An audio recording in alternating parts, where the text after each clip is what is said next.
it is. But as a whole, yes, when the Uplands project comes with parcel A, there will be some transportation impacts to that. Councilor, to elaborate a little bit, one of the challenges we've had is sending referrals out to other agencies is oftentimes other agencies don't have long-range planning staff who look at this impact from a perspective of what's the designation currently R3.5, what's the proposed designation R5, what's the impact, that nexus in between those two designations. Oftentimes they look at the parcel as vacant land to completely build out as something else. And so to them, it is going to be purely just whether you say a negative impact, it's an impact on their agency because it does create traffic from vacant land to development. I think largely that's probably more a question for you to determine whether you think it's a negative impact, but this will create impacts.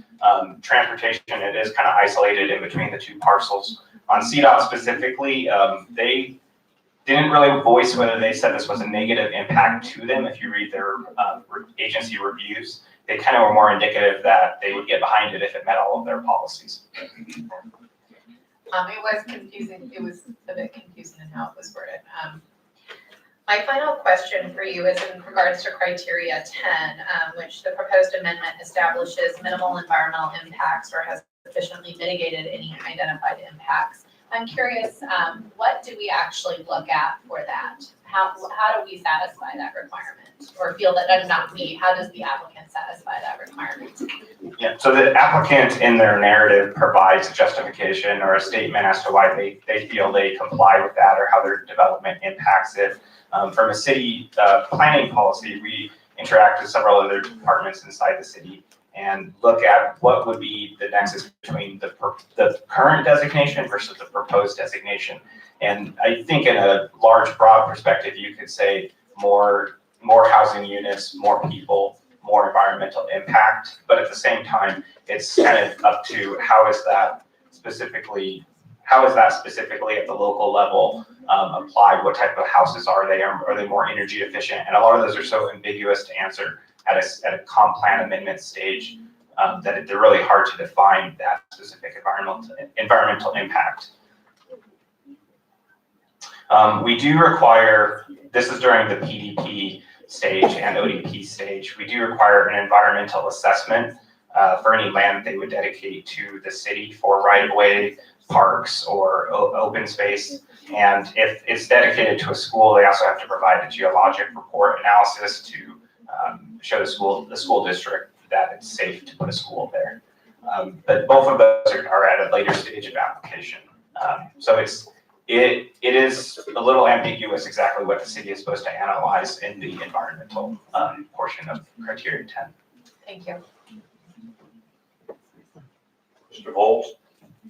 Oh, thank you, Mr. Mayor. I guess I'm following up on Mayor Pro Tem Site's concern. We have criteria here. I would ask questions about that. It's like we're not at the right point in the process. So for instance, drainage, criteria number 8, specifically lists drainage. Do we know how this will impact drainage and what they're going to do for flooding and those issues in this area that this may exacerbate that problem? At this stage, do we have answers to that? We do generally, Councilor. So regardless of any type of development, we have specific regulations that apply to every single type that will require them to solve all of their 100-year drainage on their own property. And they're required to pay for all of those improvements. That's not something the city would pay for. The reason why I don't think we go into a large analysis is just because they're allowed to build a maximum amount of so many units on a property under the comp plan designation. Earlier, Rita had said that doesn't necessarily mean they'll ever get to build that many units. That they could be limited by the size of the detention pond they need, how much right-of-way they need to reduce all of that. And so while we look at it from the maximums that could be allowed in the comprehensive plan analysis, ultimately their actual PDP and development plans are generally below that maximum. The drainage itself, it's the statement basically from our engineering division is regardless of the type of the development, they will be required to put in a drainage infrastructure system that meets that criteria. But at this stage, we don't have anything to look at yet. That's correct. So because we're not looking at a site plan analysis here, all we're saying is any future development of this parcel, whether it's R3.5 or R5 or office or R8, there is a specific set of engineering criteria that they must meet regardless of type of development. And then to follow up on Councilor Scully's comment, and I think you just addressed this with Mayor Pro Tem Sites, but what is the criteria that the city imposes on development for green space or park space or open space based on 3.5, 8? What do you require? When is that also PDP? It is PDP, but it could be discussed here as well. So there are several different criteria that city uses. So the first one is public land dedication, and that's just land to be dedicated to the city for public purposes. We have used it for open space, we've used it for parks, and we can also use it for a water tank if we need to use it for a water tank.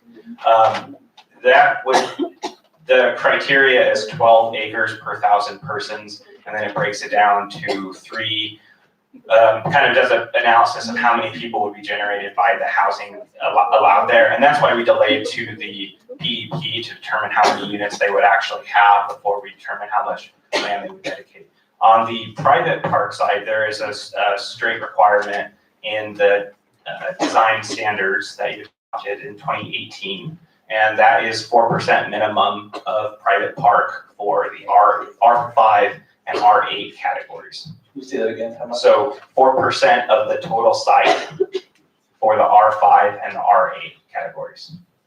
And that's been developed, this is the same standard has been in place for 15 plus years, and you can see in some of the newer developments that 4%. Right. Okay. Very good. Thank you.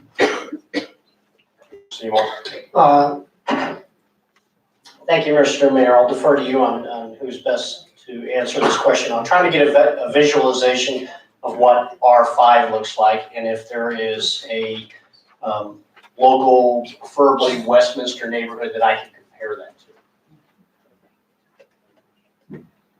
Yes, Councilor. So the best neighborhood probably to use as an example is commonly referred to as Tuscany Trails. It's across the street from the Westminster Sports Center on Westminster Boulevard at about 95th Avenue. That is in R5 development. I believe the houses there are mostly 2-story. It's kind of an alley-loaded product development. And I wrote down the lot numbers, anticipating you would ask this question. So the average lot size in that development is 4,064 square feet, and the gross density for that development was 4.238 dwelling units per acre. Thank you, I appreciate that. Ms. Smith? Thank you, Mr. Mayor. And staff, these are questions directed to you.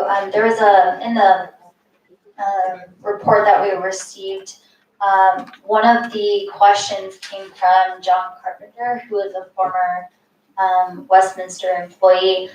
You may have answered these questions, but I didn't see them as part of this report, so I'm just going to reiterate his questions.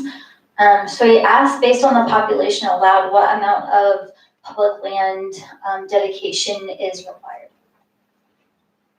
So we're taking just a guess based off their total proposal, and this would be for the entire Uplands and really isn't a specific comp plan question. But based off of 2,350 units and 70% of the units being single family detached as just a metric, they owe somewhere between 80 and 85 acres of public land dedication. Thank you.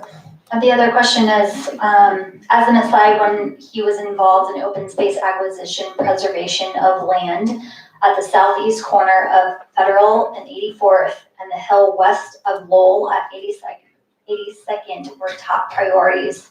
Are these locations still top priorities for the city? Why or why not? Mr. Tripp, who do you want to select? So they are priorities for the city. They are something that we are requesting to both preserve as view corridors, and there are things we're looking at taking as part of the public land dedication. Again, because that's part of something the city staff works with the development team on the PDP side through the PLD, and we'll do that at the preliminary development plan and the official development plan stage. It's not something I could say that staff or the applicant are in agreement on what that would look like, but it would be something that we would negotiate at that time and through city management. So. Thank you. Do you happen to know how the proposed gross density of this development compared to Bradburn?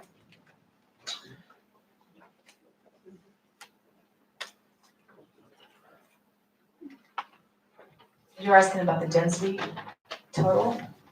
Yeah, well, I'm just reiterating his question here. Okay. Do you happen to know the proposed gross densities of the development compared to Bradburn?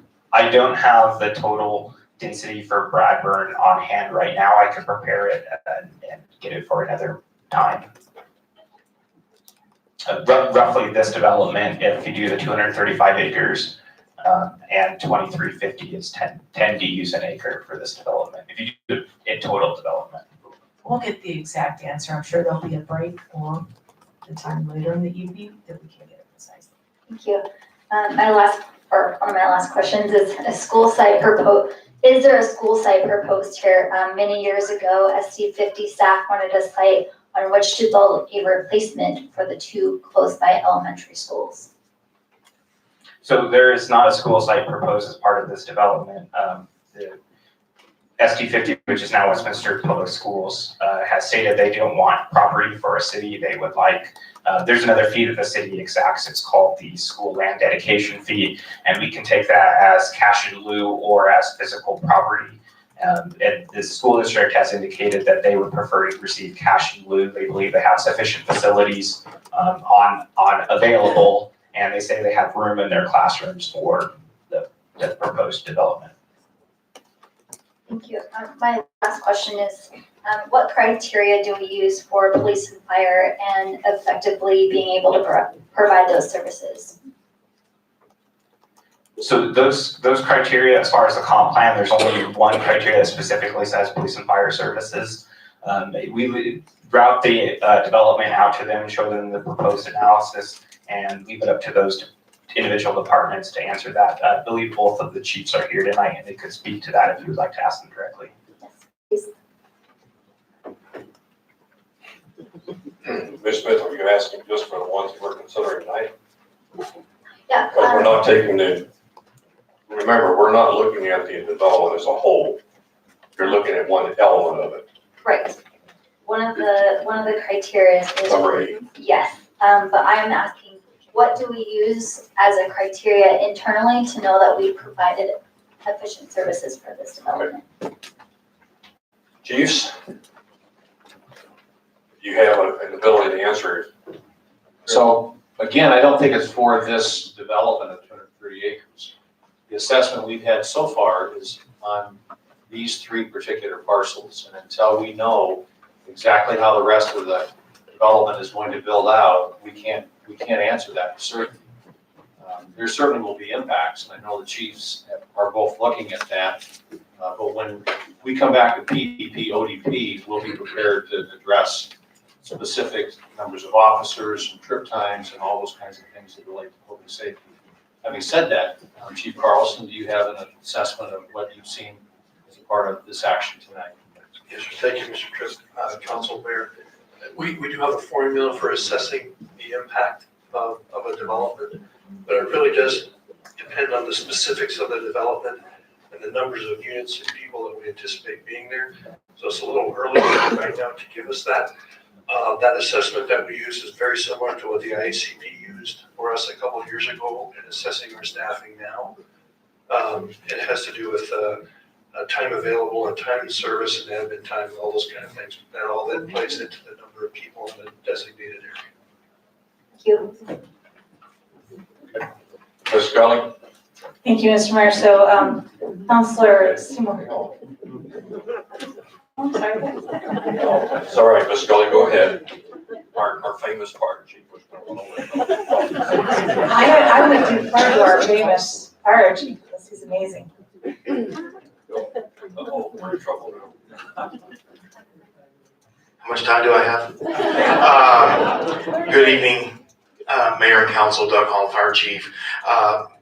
Mr. Tripp did pretty much describe the process for us. This early in the process, we're looking at the broader picture, and it primarily involves occupancy type, residential versus commercial, commercial versus industrial, et cetera, where we really get down to the nitty gritty is when we see the PDP and ODPs. At this point in time, with the parcels under review for tonight, we would look pretty broadly at a capacity concept titled unit hour utilization, which basically compares projected activities over a 24-hour period.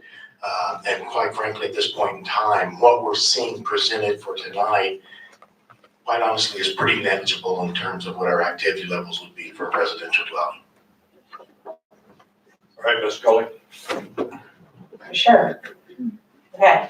Thank you, Mr. Mayor. So Councilor Seymour raised a question about R5. So it makes me curious, what would be an example of an R3.5 and an R8? Just so I can put it in my head, because your first example was very visual and I now have a great picture. I want more pictures in my head. So what can you give me? So starting with an R3.5, one of the most recent under some of our new design standards, design regulations or design guidelines would be Country Club Village. It's about 120th and east of Federal Parkway.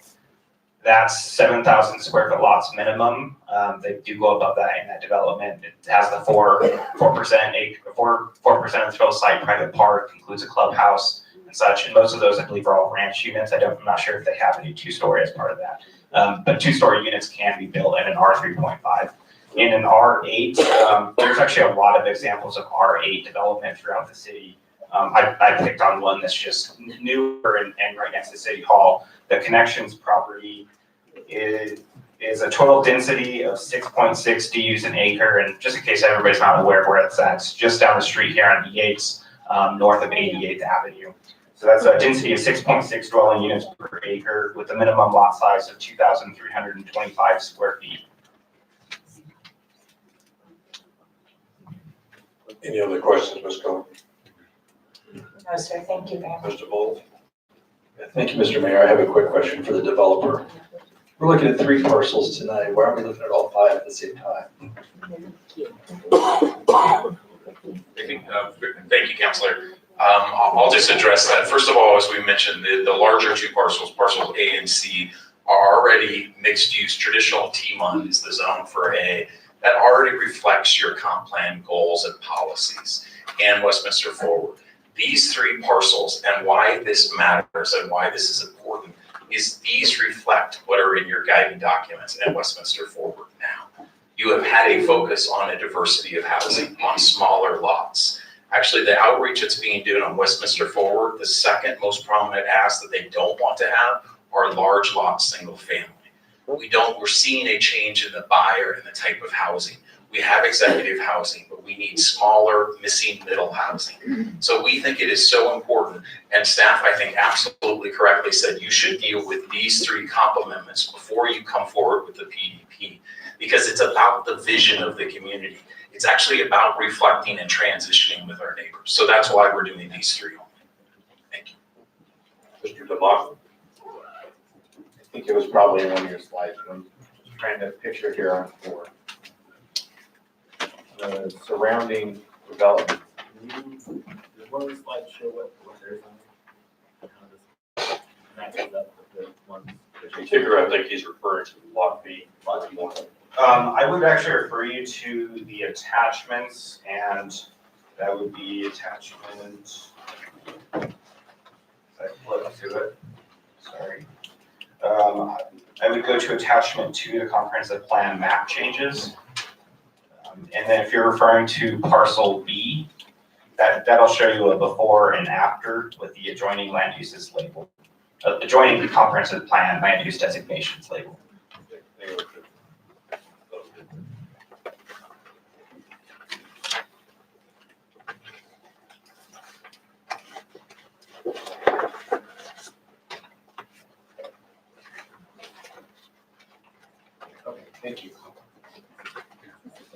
other questions for staff or the applicant at this point? All right, okay. At this point, I'm going to start the opening of the comments of the public. Remind everyone that you are limited to 3 minutes. Please make sure you're addressing your comments to the criteria that we are the pieces that are here before us tonight and not for the overall project, because we're not talking about the overall project. I will call you in the order that I have received them from the city clerk as they receive them from the back. If you still, reminder, if you wish to speak for this, you must be signed up. Okay. My first one is Dr. Pamela Swanson.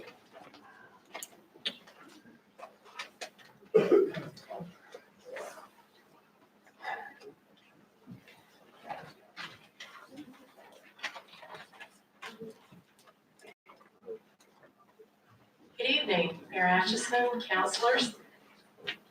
My name is Dr. Pamela Swanson, and I'm superintendent of Westminster Public Schools. In Westminster Public Schools, we believe that a community is only as strong as its public schools, and that comes from many collaborative partnerships, such as the relationship our school district has with our city. Right now, our high school students are working with the city on several exciting projects that we hope will benefit taxpayers while giving real-life opportunities to our students. And partnering with the city on feeding over 100,000 meals to families in our community this past summer is another noteworthy mention. And I would be remiss if I did not also call out our partnership with the city on our successful Westminster Boys and Girls Club that has now reached maximum capacity, I'm happy to report. Not surprisingly, people have asked our school district a number of questions about the Uplands development and its potential impact on Westminster Public Schools. And while this is clearly a decision that the council will make, I would like you to know we stand ready to partner with the developer in a collaborative way, much like we have partnered with our city. In looking closely at the plan with the developer, we have also determined through our analysis, we have 5 schools within close proximity of the development and will be able to absorb the projected increased enrollment numbers without issue. That's been a big question for us. And because 5 schools are within range, as has already been mentioned by a staff person, we have also signaled to the city that a cash in lieu of land arrangement pending council's approval would be a compatible match with our school district's long-range plans. And for these reasons, we support the development. As most people in this room know, Westminster Public Schools is no stranger to change and forward momentum, and progress can be hard. So the takeaway I hope I leave you with this evening is if the city decides in favor of the Uplands development, we're ready and we believe we're postured to assist in any way possible to ensure a positive outcome for our residents and present and future students. Thank you for listening. Ryan McCoy.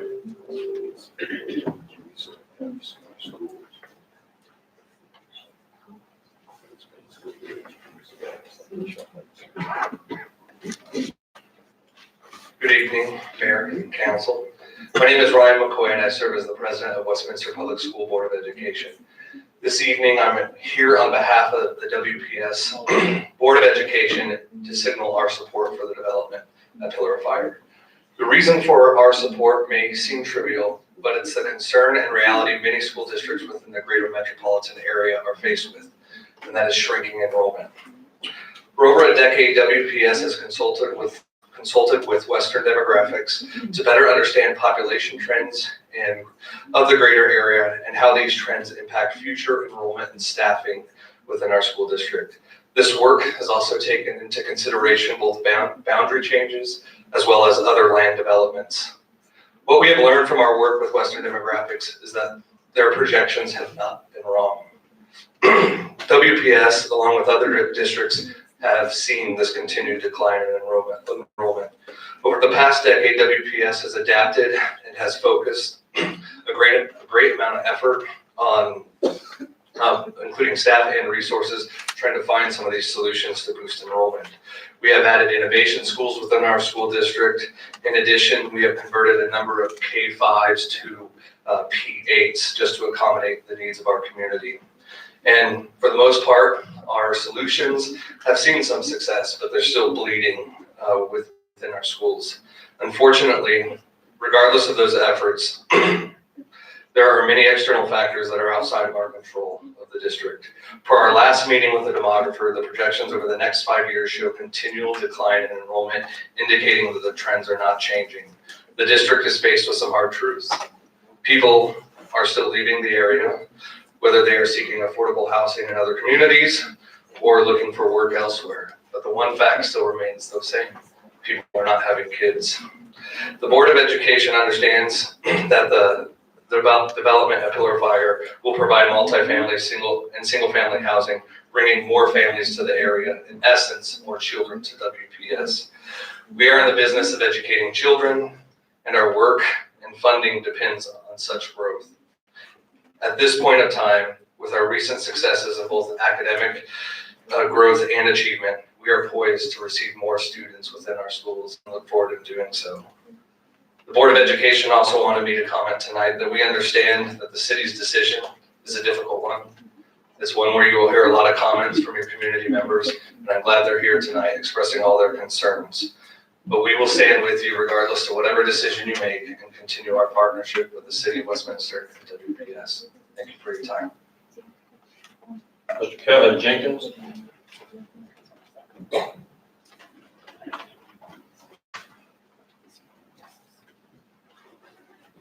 Good evening, Mayor, councilors. My name is Kevin Jenkins, and I'm the Chief Executive Officer for St. Anthony North Hospital. And honored to come this evening just for a couple minutes, share my thoughts. And really, as I look at where we're at today, St. Anthony North has such a rich legacy in the community of now 49 years. And for the last couple of years, we spent a lot of time, and me personally spent a lot of time with talking with Uplands and what this could look like in the community and really exploring it and understanding it. And through all those conversations, I truly believe the Uplands team, in collaboration with Centura Health over the last couple of years, we were able to assess the development of the community, and we and they are both eager to explore ways to highlight community wellness in their visioning and in programming. And as a neighboring community member, we support the Uplands community as it advances through the approval process. The development of the Uplands site is exciting for the future of the St. Anthony 84th Neighborhood Health Center and campus, as well as other nearby St. Anthony North facilities.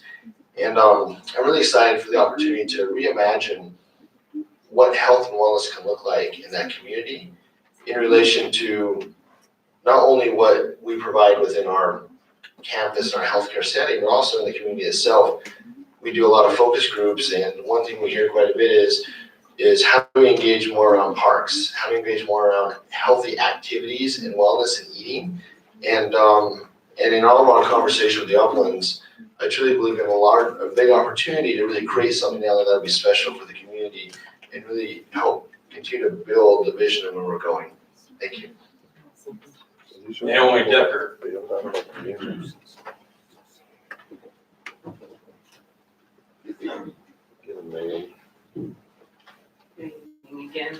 Good evening again. My name is Naomi Decker. And checking with the Colorado property lookup, I discovered that all the properties, all of the property for all the parcels except E that Uplands is proposing is owned by Pillar of Fire at 8700 Irving Street under parcel number 0171929220006 with tax account numbers of R0194201, 202, 203, and 204. And those have not been sold. However, the Uplands parcel E of 1.2 acres is shown as the Pillar of Fire at 3455 West 83rd Avenue under parcel 0171929104002 with a tax account of R0060705, and that is also not sold. Usually, they're probably going to, this was set as a private park and open space by Uplands. And not sure what that meant, but at first it was going to be an office space, probably for the metro district. As these metro districts worked, Uptown would buy a small piece of this land, let's say Parcel E, then have the rest of the property financed by other developers, speculating to build apartments, condos, etc. Then Uplands uses that money from those speculators as collateral to buy more land, to sell to more speculators, and so on and so on and so on. Also checking with the Colorado Real Estate Commission under the Colorado Department of Regulatory Agency subdivision developer rules, Uplands is not registered with the Colorado Real Estate Commission and is required, as is required under Chapter 4, which states certain subdivisions and their developers must register with the Colorado Real Estate Commission prior to selling, leasing, transferring, or negotiating to sell or lease a part of that division. And it's also under, they have not registered with SB 35, which regulates these subdivisions of 32 acres and less. Therefore, it seems that the Uplands is only speculating on this land and is only waiting for a developer to buy into this subdivision that is not registered with the Colorado Department of Regulatory Agents, subdivision developer rules as required. Therefore, it's finally, it has been rumored that the Westminster does not have enough water to build out downtown Westminster. Ms. Decker, your time. Thank you. Richard Decker.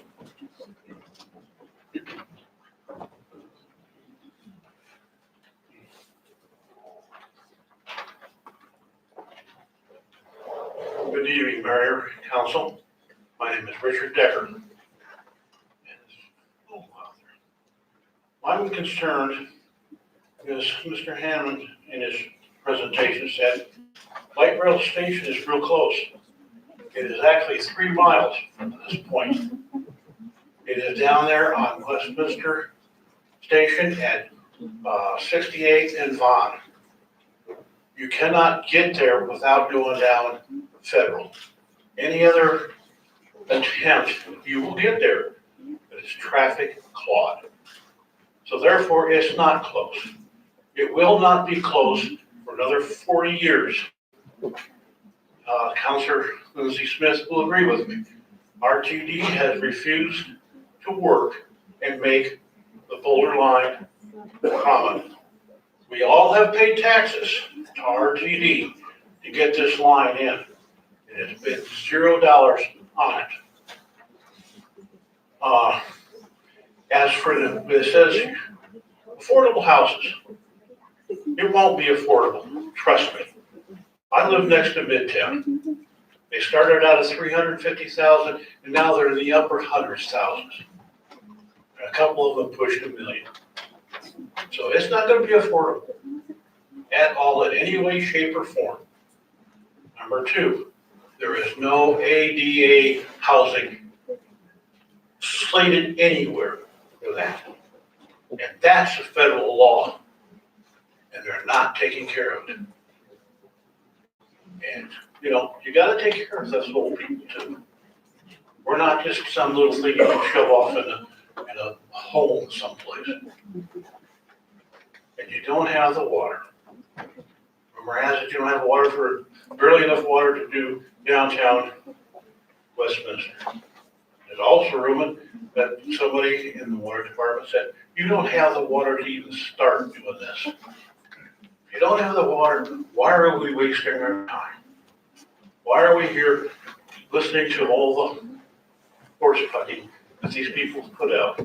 Their video showed Midtown, it showed downtown,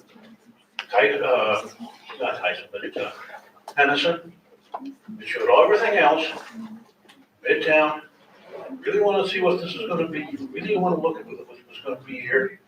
And in the future, go take a drive through Midtown. That's all I have to say. Right, ladies and gentlemen, I could give a couple names so we can try to keep people moving as much as we can. My next one up is Selena Shepherd. After that is Ann Ragsdale. And Cirillo. And after that, Keys. So the next 3 or 4, we're trying to get ready. The Shepherd. Hello, Council, Mayor. My name is Selena Shepherd. I'm a resident of the Alto Apartments, which is an affordable housing complex. And I'm representing the Alto Community Council, which is on behalf of the residents of the Alto Council. So we, as the Alto Community Council, would like a stipulation in the Uplands development plan that would require some affordable housing. We've seen in other cities that they require 20% or more of affordable housing. We understand that Uplands may consider attainable housing, but the council would like to make the distinction between affordable housing and attainable housing, as attainable housing does not include the lowest income brackets. We would also like to see conversations around affordable housing and new developments in the future, and would like to be involved in that process. And so, in the importance of affordable housing, I'd just like to briefly share that I am on a fixed income. The apartment that I was in before this one, and before Alto, was more than half of my income and was increasing steadily, and I knew I had to move. And I was just discouraged with the prospects. I looked around and most of the affordable and subsidized housing was not available due to high demand. And so fortunately I was able to find Alto Apartments, and not only has it provided me peace and security, but it also has helped me gain financial stability and look towards the future. I'm now able to save for emergencies and also look for further education opportunities.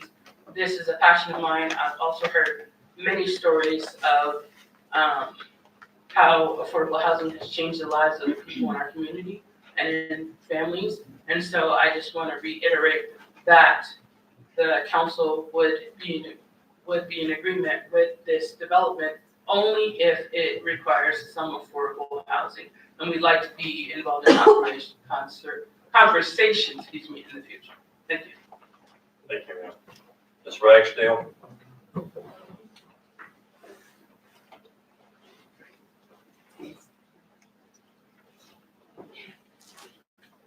Ms. Keys, you'll be up next. In 1958, I became a Westminster resident. I am Ann Ragsdale, and since June 15, 1988, we've resided at 8120 Osceola. Mr. Mayor, members of council, staff. A bit of history. A few years into our current residency, staff for the City of Westminster put forth a proposal to install a 365-foot radio tower in the water tank property in our neighborhood.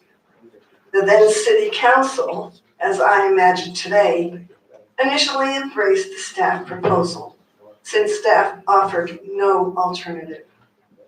Our neighbors presented to council the reasons why this was not a good idea. Council voted to locate that tower on Squaw Mountain instead. Hate to tell you this, but staff is not always correct. And after leaving city employment may not be residents for the future community interests. Council, you are elected to make policy. Tonight I speak in opposition to the proposed rezoning of Parcel B from what was previously Rose Hill, now Uplands. I met with the developers and organized 2 neighborhood meetings with them. And at the recent Planning Commission hearing, they privately requested a 3rd meeting, which did not occur. Neighbors surveyed regarding the 3rd meeting felt that if the developers had no new Parcel B information, there was no need to meet. My personal objection tonight is with Parcel B.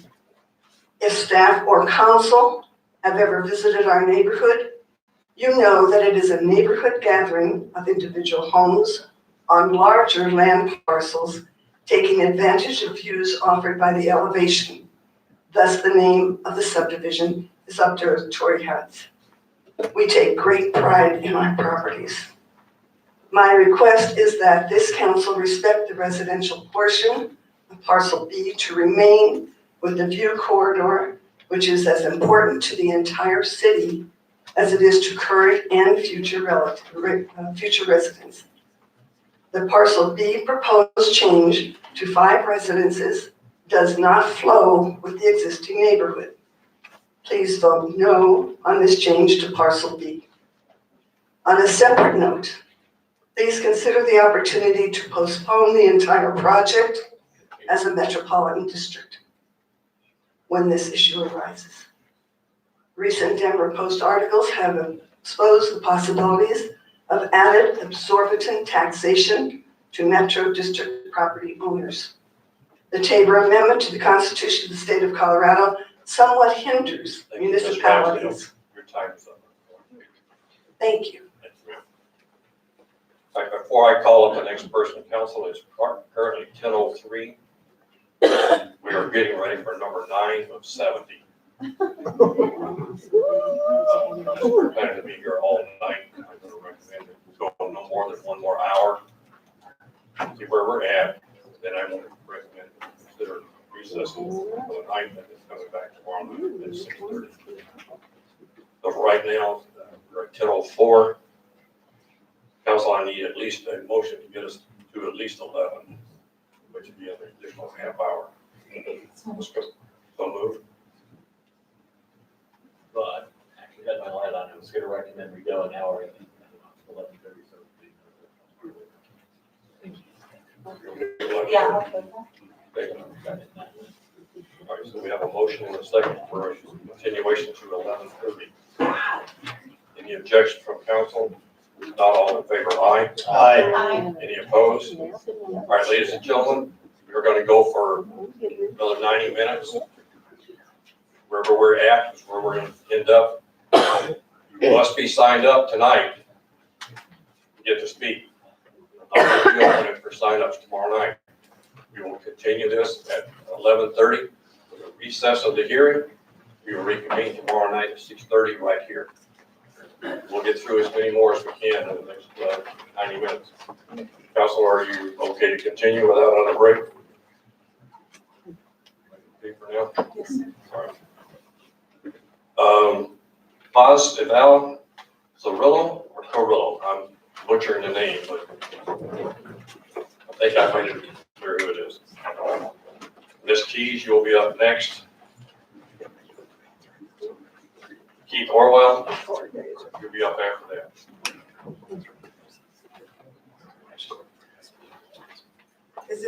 My name is Monica Carabello.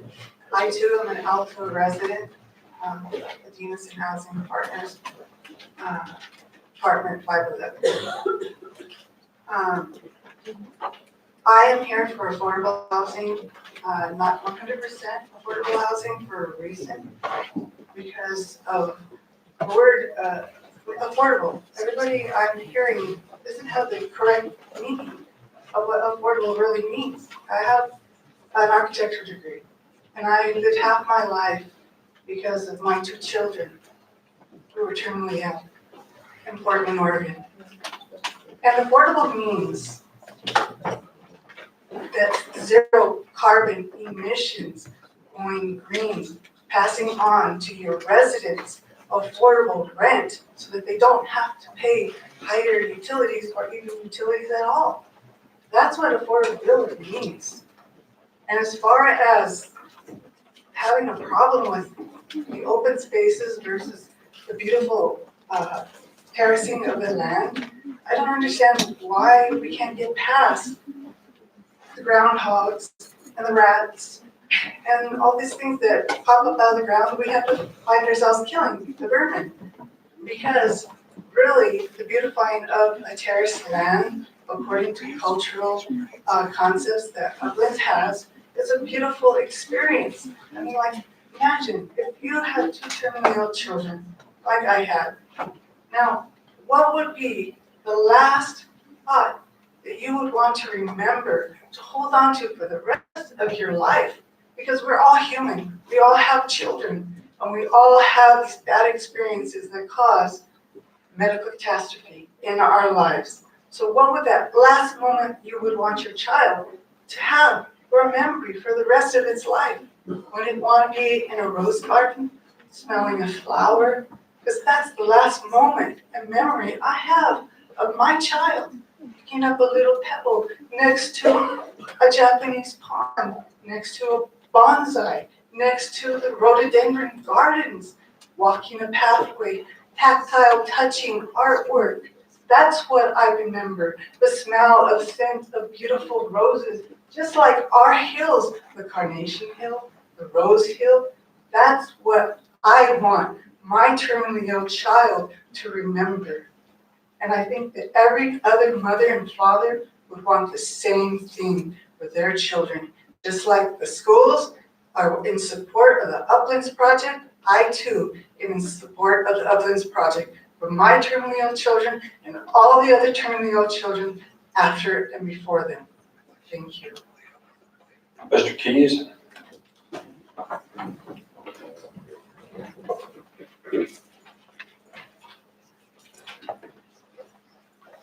Buenas noches.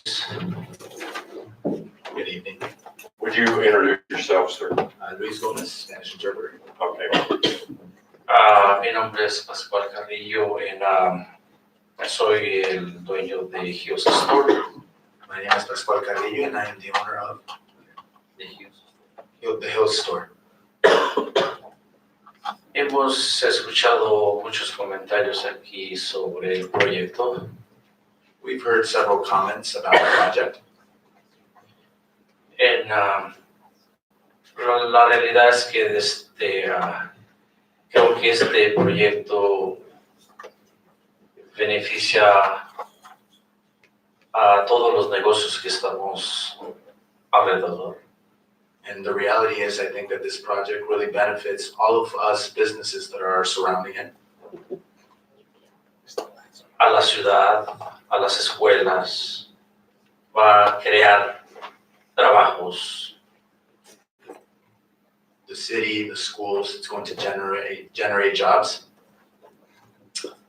Creo que hay comentarios negativos, pero en realidad tenemos que pensar en lo que nos ayudaría este proyecto. And there have been some negative comments, but in reality, we have to think about how this project would help us. Porque yo he estado allí en ese lugar por más de 20 años y sé lo que nos beneficiaría a los negocios que estamos ahí alrededor. And I have been at this place for 20 years, and I know how much it would benefit us for all of the businesses that are in the surrounding area. Yo sé que es una decisión difícil de todos ustedes. I know that it's a very difficult decision for all of you. Pero vamos a ver qué pasa. But we will see what happens. Thank you. Ms. Keys? Aaron Keys? Ray? I'm sorry? Is it R-A-Y? No, it looks like Keys. Aaron Keys, 2900 West 86. Yeah.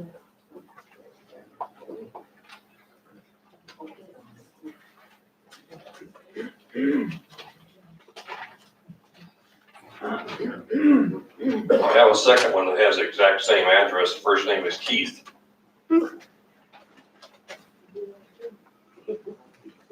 That's Crown Point Academy, they've left. Okay, thank you. Ms. Swanson, you've already testified. Testified. Monica Caravello. Thank you. Okay. Progress. Kurt Pastis.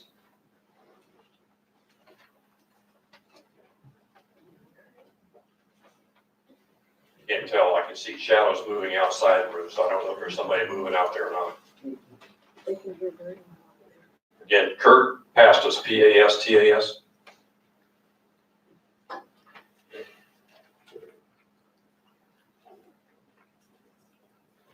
Brian Diaz.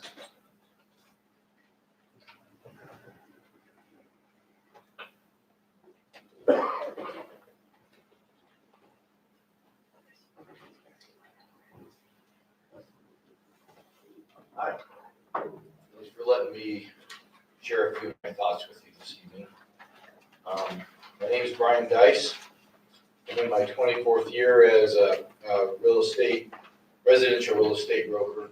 The past about 7 years, I've been working as a hyper-localist, primarily focused on the Westminster real estate market in the surrounding area. And I'm also the chairman of the board for the Westminster Chamber of Commerce this year. So I'm kind of wearing both of those hats in my comments this evening. From what I've seen, which is quite a bit at this point, of the plans for the Uplands project, I believe it to be something that is beneficial to our city and to our community for the following reasons. As all of you know, better than most, Westminster's done a great job of attracting a lot of really good employers over the last however many years, which has created a lot of really good jobs. Unfortunately, as we're trying to find a large segment of that workforce a place that they can live here affordably, it's tough. Especially if they want to own their home as opposed to renting their home. And so what happens is at the end of their workday, these folks end up driving out of our city into a different community, likely somewhere north of us or east in the outlying areas. And that's where they live, that's where they buy their groceries, that's where they eat out, do their shopping, spend their discretionary income. Not a good thing for our local businesses, not a good thing for our city government missing out on those tax dollars, and thus for the residents of our community who depend on the city to provide the structures that we need.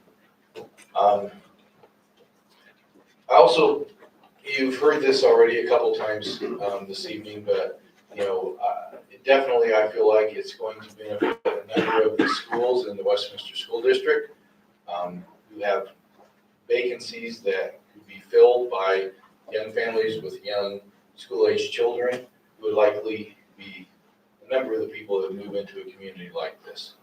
The missing middle is a real thing in Westminster, I can tell you for sure.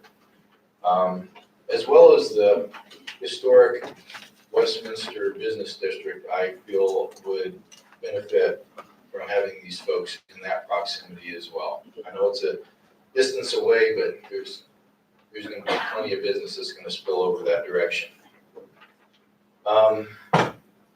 One of the things that I love about this city, I'm sure you do too, is our dedication to our open spaces and trails. But what that requires is that we make the best possible use of what few areas we have for a project like this. In my opinion, the builders and developers and what I see going on. Third time's up. Thank you. You do a lot worse. Thank you. All right, I have David Sinke, Linda Grable, and Lance Natting are the next ones up. So thank you. Good evening, Mayor and City Council. My name is David Sinke, 712 Main Street, Louisville, Colorado. I'm the president of Boulder Creek Neighborhoods, and our mission is to add to the diversity of the housing supply. Since 2006, we've built nearly 2,000 homes across the Front Range. For many years, we focused primarily on housing options for seniors and empty nesters. We have a reputation for building innovative single-level homes that feature universal design elements, low maintenance materials, and very high energy efficiency. While we remain dedicated to this type of targeted senior housing in Westminster and along the Front Range, I'm here tonight to provide you with my perspective for the need for missing middle housing. In 2018, my company announced that we would be building 34 wee cottages in Denver. We designed these small single-family homes because we kept hearing from buyers with a desire for something different. Not a large single-family home, and not an apartment. As we all know, condos are hard to come by in this market. The average size and cost of a single-family home has grown significantly in the past several decades. In the 1950s, homes were averaging 950 square feet. They now average twice that size. Wee cottage homes range in size from 950 to 1,250 square feet. And I can tell you that we were a bit nervous about bringing these homes initially to market. Most home builders decided that a single-family home needed to have a 2-car garage, a 5-piece bath, and 3 to 4 bedrooms minimum. We were concerned that those on our waiting list would react negatively to the floor plan details. The opposite was true. To our surprise, local media ran stories about the new right-sized homes, and within 10 days, we had over 700 people on the waiting list. These homes are now built and occupied, and we have had the opportunity to learn from those who now live in a wee cottage. But we also spent time talking to those who were on the list. Most significant takeaway was the broad variety of people looking for a housing option that did not exist. There is a missing middle. We sold wee cottages to seniors, families, empty nesters, never nesters, divorcees, never marrieds, widows, and first-time homebuyers. Homes like the wee cottage are only a small part of the equation when it comes to solving for the missing middle housing that is needed. At Boulder Creek, we are actively searching for forward-looking communities like Uplands, where considerable thought is given to walkable, tree-lined streets that are fronted with porches and storefronts and not garage doors. I believe this diverse infill project will revitalize surrounding commercial properties while giving existing residents of Westminster additional housing options to choose from. To that end, I encourage you to approve the comprehensive plan amendments before you tonight. Thank you for your time. Mr. Grable?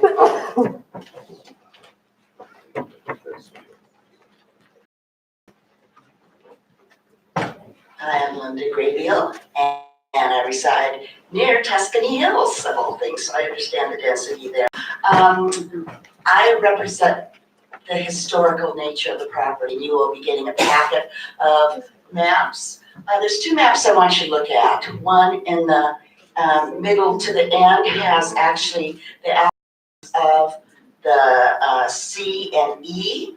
And those are on maps that are over 100 years old. Notice the density that was proposed back then. The other one that's of interest is the Willits farm map. It's 1899. I mentioned considered a farm. So just for consideration. So look at that. That's historical fact. I would like to speak to Parcel B.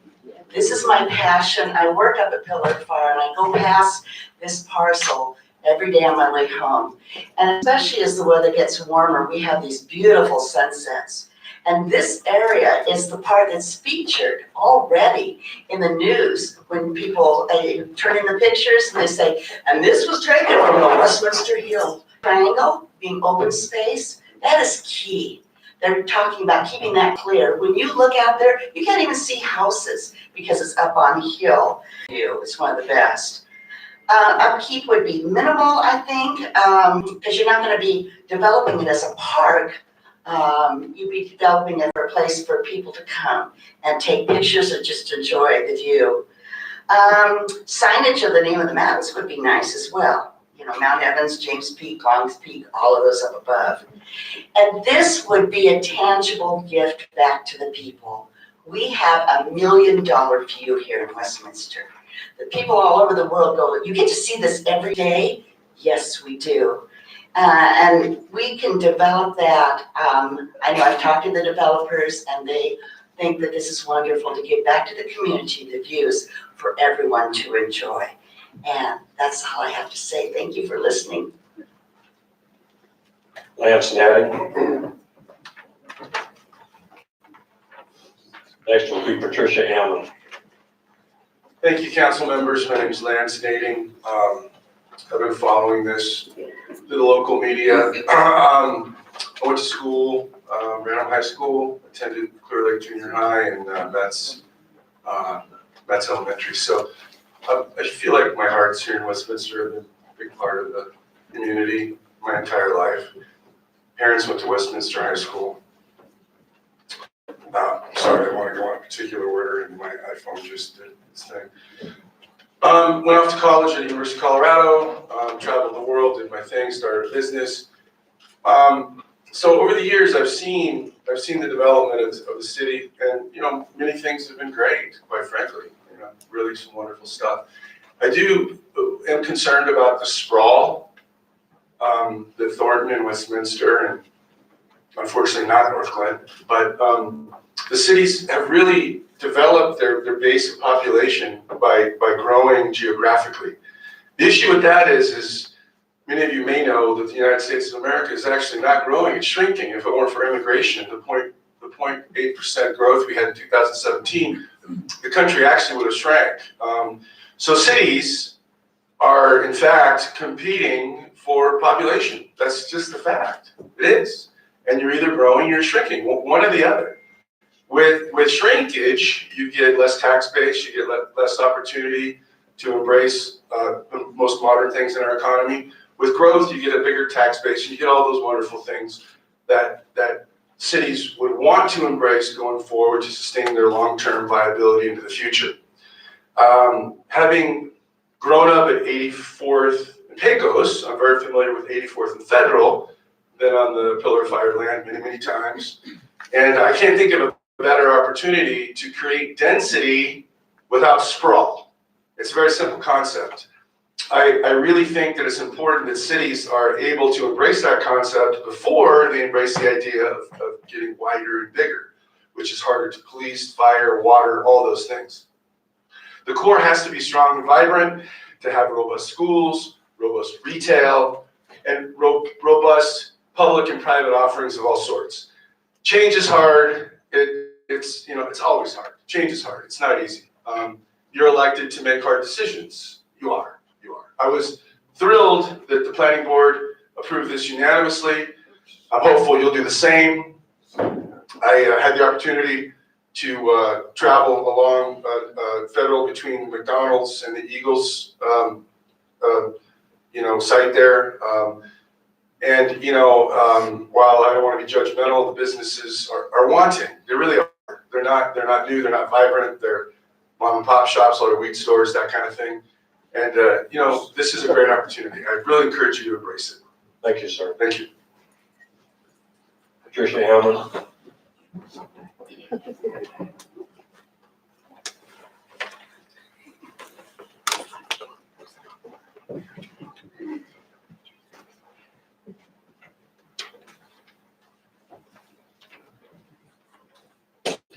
Thank you for the opportunity to be here tonight. My reason for being here is a little more personal and I guess nostalgic than the speakers that I've heard previously. I'm hoping for a trickle-down effect. I was raised in Shaw Heights. I graduated from Old Westie at 73rd and Lowell, the real Westminster High School, and proud of always being a Westie warrior. At any rate, there's a lot of nostalgia involved for me in that area. We recently had it last August, my classmates, we had our 60th reunion at the Grange Hall. And so we all still really relate to what we experienced in those years in the 50s.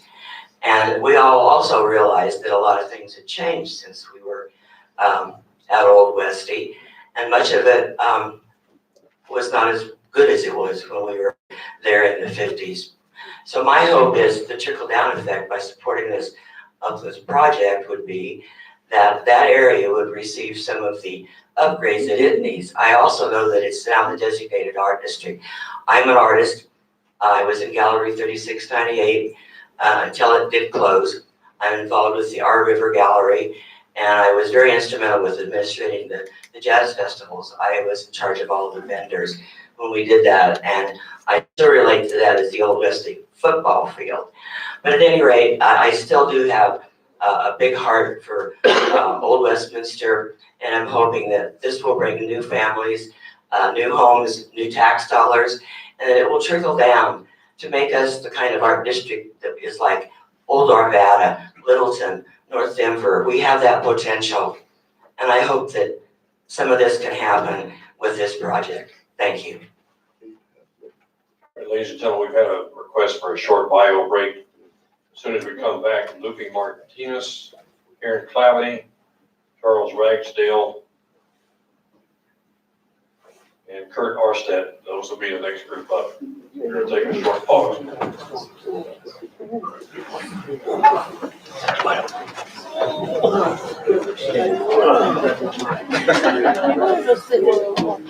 I'm expressing. I don't know if you're more comfortable or not, but I know that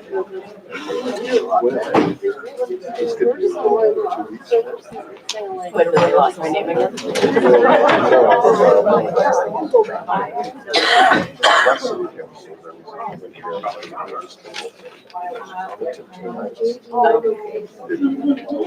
That was the one. Are you okay?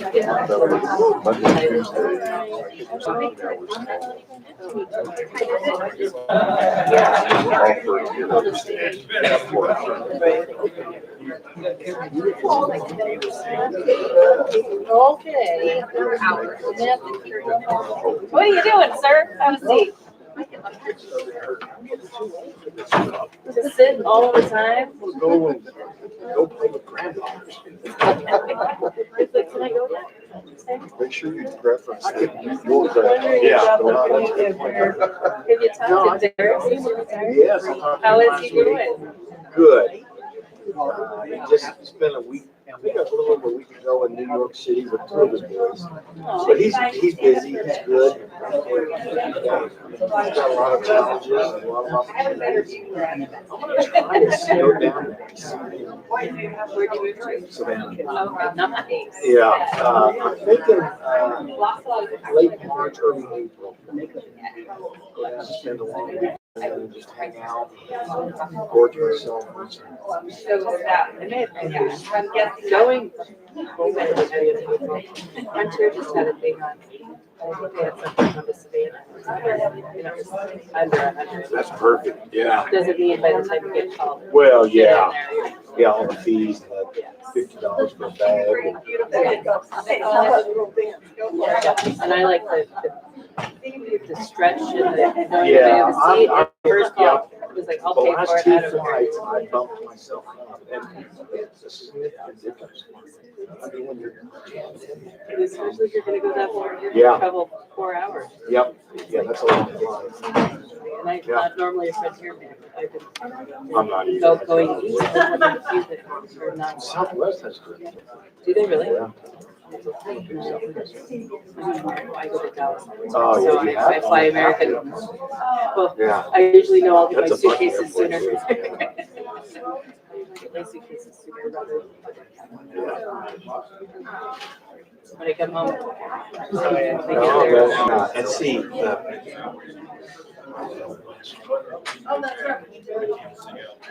Because if you drop off at the gate that you want to go in, and you walk through security right there, and you're at your gate. Yeah. You don't have to walk 800 yeah, miles. yeah.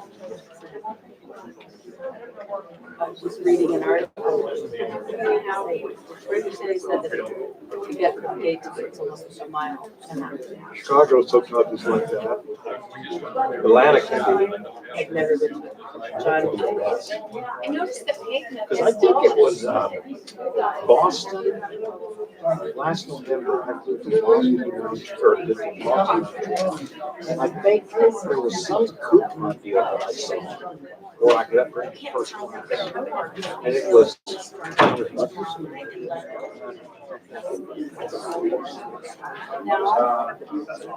Done. Freeway. Yep. It was like. And then you know, if there's any shaking of the plane, there's something down. There's, there was a really nice meeting. Yeah, that's what it was. And it was United.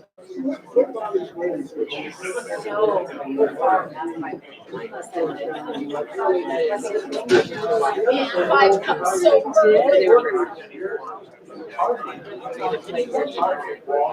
Yeah.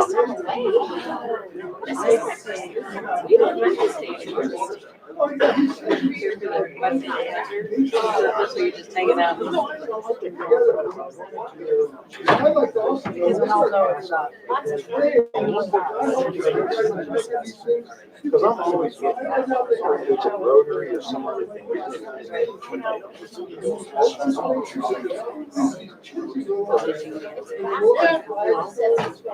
Well, they know my guys.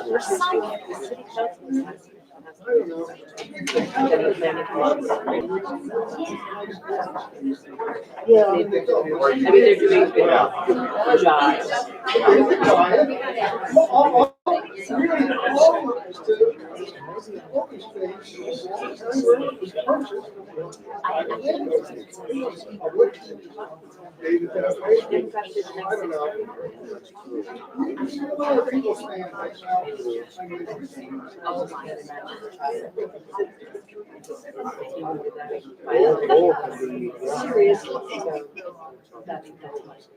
Yeah.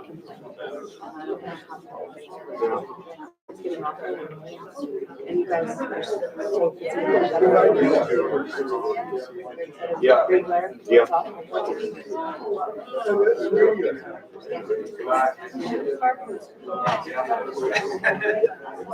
Well, you know, and what we're seeing is just since I've been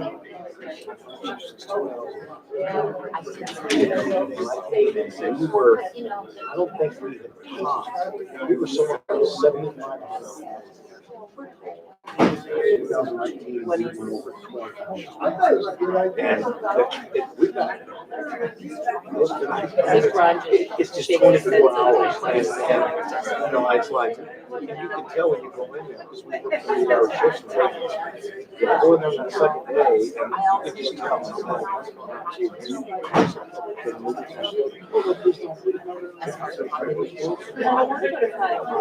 No, it's true. Yeah, 5s in 2018. Price back over there is good. 2018 just turned about. Pretty quiet. Well, subdivision. You know, that office park closes down.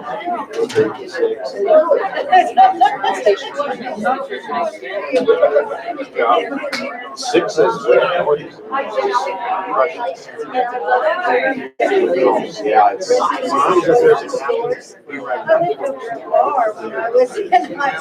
oh, it's the busiest. Yeah, I mean, they're just screaming calls over there. A couple of subdivisions, you know, it's just a lot of people. You know, and in Thornton's growing. Same. And I tell you, That's my, that's probably job.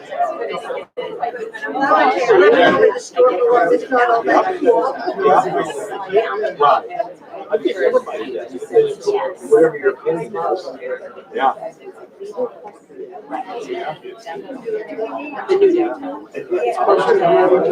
All right, ladies and gentlemen, let me catch you up on some issues that's going on.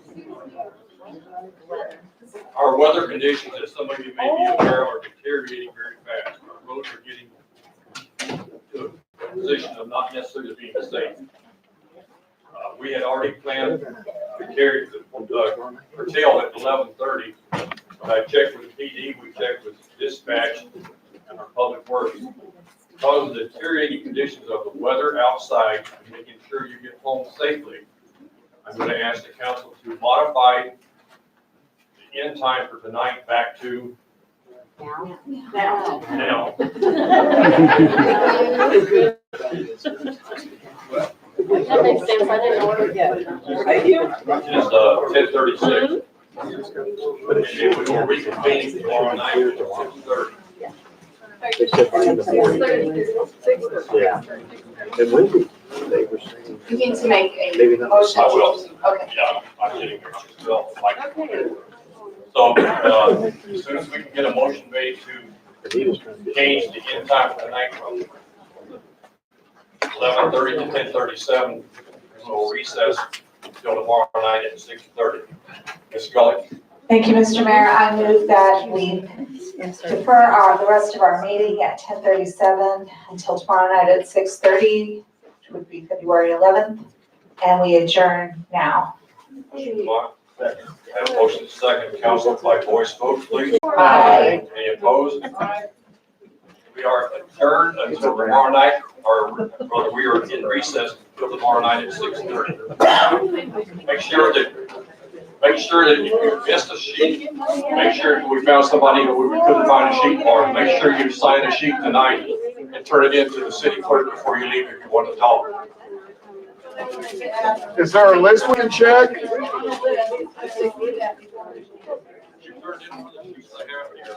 Yeah.